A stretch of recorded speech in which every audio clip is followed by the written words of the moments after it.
Close concerns about protocol on upcoming Asia trip. President Donald Trump's national security advisor says his boss will use whatever language he wants.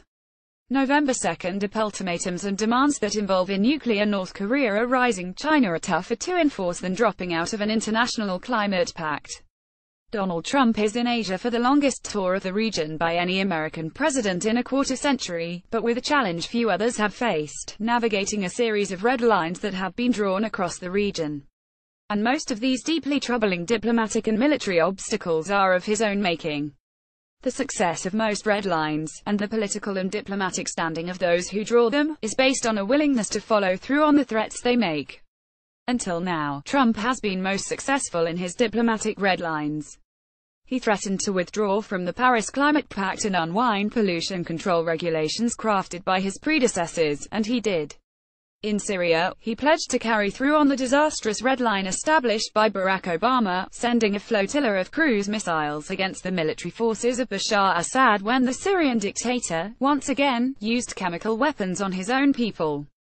More without cash. Trump's opioid emergency declaration is a farce destined to fail. More Donald Trump's Jerome Powell pick leaves Federal Reserve in good hands, but in Asia, the red lines are far more intricate, and the consequences of crossing them potentially far more lethal than anything Trump has encountered to date. Trump may prove to be a wild card in the carefully orchestrated and balanced geopolitics of the region, and vis Avis North Korea, says Annalise Riles, director of Cornell Law School's Clark Program in East Asian Law and Culture.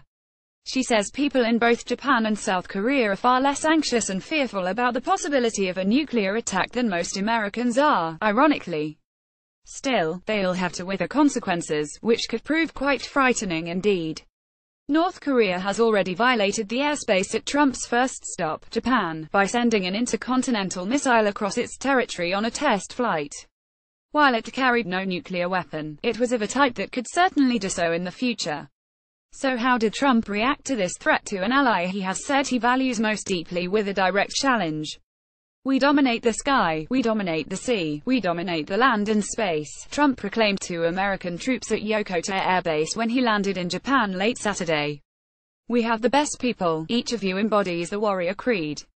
Your devotion, prowess and expertise make you the most fearsome fighting force in the history of our world." For a nation like Japan, which has feared Trump's expectation that he wants every ally to do more for its own defense, those words about U.S. strength could be read as reassuring.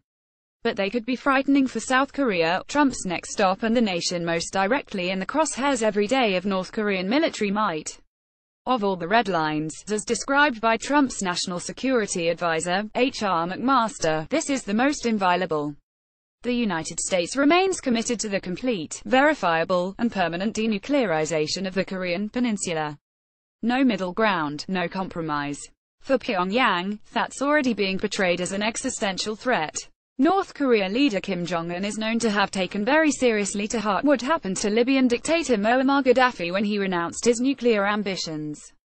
He wound up in a drainage ditch, executed by rebels. Chinese leader Xi Jinping, whom Trump describes as a very good man, would no doubt welcome a denuclearized Korea North and South, but he is unlikely to welcome two other Trump red lines: an end to Chinese efforts to dominate the South China Sea, as well as fairer, more open trade that gives U.S. businesses more access to Chinese markets. More Trump team collusion with Russia-Ukraine connection may hold key. Policing the USA. Look at race, justice, media. Indeed, Trump's very adoption of the phrase Indo-Pacific in lieu of the traditional Asia-Pacific is a suggestion that if China does not respect Trump's red lines, there is another Asian nation, India, that's more than willing to assume a leadership role in China's backyard. In his final two stops in Vietnam and the Philippines, as well as at conferences of the entire range of Asian nations, including Russia, Trump will have to persuade all of them that he recognizes and values their interests. Every nation he visits faces existential threats. A record-high stock market and low unemployment, which Trump highlighted the moment he left Air Force One at Yokota, may not convince them that this president can make good on his threats, dare on his promises and enforce his priorities. The challenge was underscored when the Pentagon, while Trump was still in the air, released a report to Congress that concludes the only way to assure the end of North Korea's nuclear arsenals would be a full-scale ground invasion. Perhaps Trump's only concession to so many large egos and sensitive issues involving China, North Korea and South Korea, refraining from a visit to the DMZ, where North Korean and American troops stare each other down every moment of every day.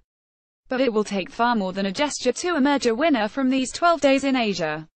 David A. Andelman, a member of USA Today's Board of Contributors, is the author of Asiatic Peace Versailles 1919 and The Price We Pay Today.